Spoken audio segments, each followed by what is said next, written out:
Hey guys, this is Doodly Squatch doing my first ever video, my debut. I'm here to do some doodles, but let's just get started. And away we go. So, why did I want to do a YouTube channel?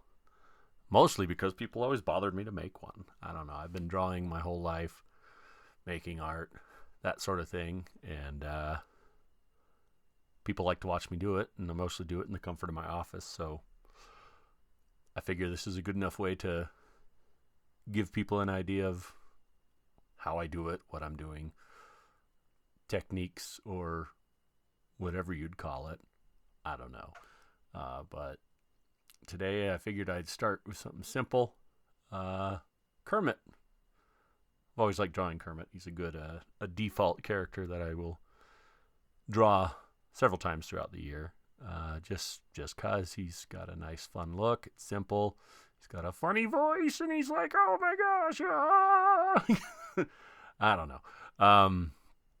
But here I get to combine my, two things I enjoy, puppets and chainsaws.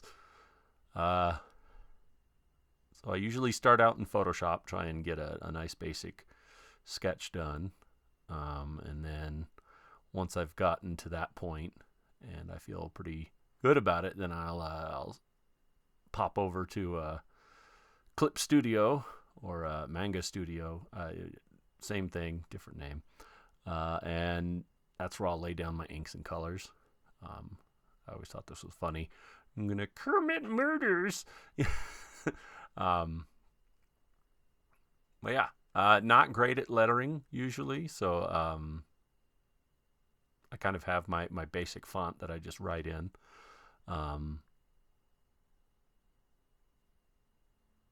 Not super good at that sort of thing. But yeah, I do art in a quasi professional manner. I just do a lot of commissions. Haven't worked on any large projects, anything like that. So I figured this is a good enough start, some way to share my art. I've done Instagram and different socials, and I've had moderate success at getting my art out there. I've got a TeePublic and a Redbubble. I've pretty much given up on my Redbubble. I don't like the way they pay out, but TeePublic, good stuff. So there you go. Pretty much anything I draw on this channel is going to be, I'll be putting them up on my TeePublic as well. I believe it is Sir Sasquatch Arts. I imagine some people are wondering why Sasquatch, why Doodly Squatch. I'm a big boy. I'm a big tall fella, and I've always been a big fuzzy guy. So one of my many nicknames growing up was Sasquatch or Bigfoot, that sort of thing. And I don't know, I kind of leaned into it. I like it. I like the idea of being kind of just a big cryptid, but at least funny and approachable, that sort of thing. But yeah, so doing my favorite part here. Love doing blood effects. Love doing violence. Unfortunately, my art tends to be colorful yet dark humor. Fun fact for the page: I'm colorblind, so oftentimes you'll notice I have to pull up the old color tool and with the eyedropper and try and sort of limp my way through. But as I've found over the years that my color choices tend to be pretty close, and if they're not, it's unique to me. So I've always enjoyed how that sort of worked out, that sort of thing. Adding some highlights to Mr. Kermit here. One thing you'll notice as my videos go on is that there's a lot of backtracking when it comes to coloring, mostly due to me not seeing where I've missed spots or that sort of thing. So there's a lot of cleanup work, and as I understand, that's a big thing with digital art, anyways. But yeah, Mr. Kermit looking pretty happy for what he's doing. I've never been able to wrap my head around the idea of Kermit and Miss Piggy. I don't know. I know Miss Piggy's definitely, she was made to be disliked. So it's always amusing that I understand that, she's obsessed with Kermit, but the fact that he kind of reciprocates, I've never really been able to understand. I don't know.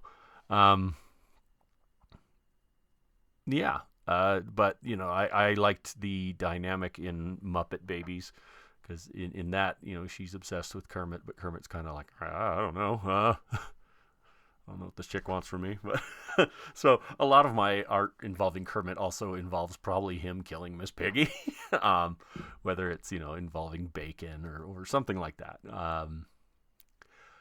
But yeah, so I'm very interested to see how these videos do and see how they turn out.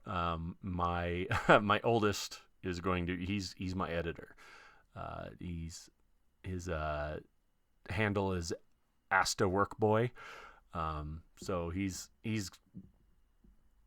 currently in school trying to learn how to edit videos and things like that. So I figure this is a good enough springboard to get him rolling on, and he's done some for friends before that have YouTube channels as well, and I've seen his work, and it's good stuff. So this should be a fun bonding thing for me and the boy. Oftentimes I am not confident enough in my shading or my coloring to make clean enough edges to where I usually end up leaning on the old watercolor brush to help soften those edges. There we go. But it usually has a good desired effect, so I don't mind it too much. It's been interesting recording things with the intent to then show them on YouTube. I'm testing out a couple methods, this one being recording beforehand and then doing a sort of audio commentary over that. I'm not sure how well that's going to go. I feel like I'm running out of steam already. So it may, I'm going to give it a swing, try and do maybe a draw while recording my own commentary while I'm drawing, or at least kind of making it like a hangout, maybe get some old royalty free music, that sort of thing.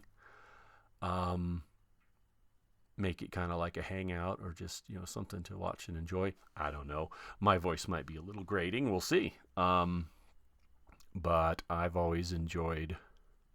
I love YouTube. YouTube's been around for so long, and I've enjoyed so many different creators and that sort of thing. It's really one of my sole sources of entertainment. Big fan of either people creating art on YouTube, or a lot of gaming, that sort of thing. There we go, getting that blood spatter in. Love doing this. But I guess the overall idea for this is to share my art, and then I don't know, just tell stories. Maybe have guests on, chat with them while I draw, so I have sort of Heckle and Jekyll, more than one person makes things entertaining. Me just talking to myself alone in my office, who knows? But yeah, here comes the cleanup. Put on a dark background, and you can see all the boo-boos you made, and get to fixing that. And then one thing you will notice with my art, I love putting a sort of fat outline on it at the end, usually white. This time I'm going for a yellow, trying to move outside my comfort zone. But usually I'll give things a nice white sort of outline. The main reason being it helps it stand out, makes it easy to make stickers or T-shirts.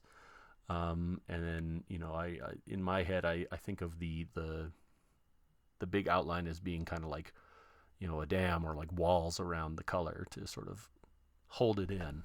I guess in that sense I think about like tattoos, and when you get a tattoo, artists usually like to have a pretty substantial outline, or good line work, in order to sort of keep the color in place, because as your tattoos age and as the ink sort of spreads, as it were. That's where you get that blurriness in, and putting a nice outline on it kind of hems that in. But that's just my thinking, I guess, when I'm going into things like this. Yeah, seems like a good enough, first video. I'm just kind of gonna go for a sit down, one take thing.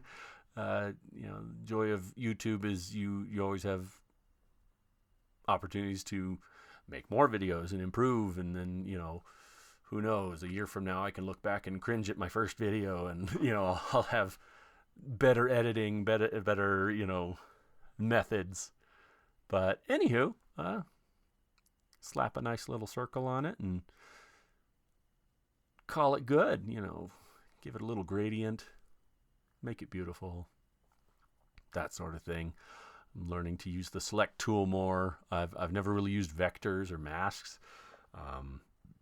That's beyond me, but thank you for watching. Thanks for joining in. If you want to see more of this, be sure to subscribe, turn on notifications, like, comment, that sort of thing. What should I draw next? What do you want to hear about? Do you like my goofy voice?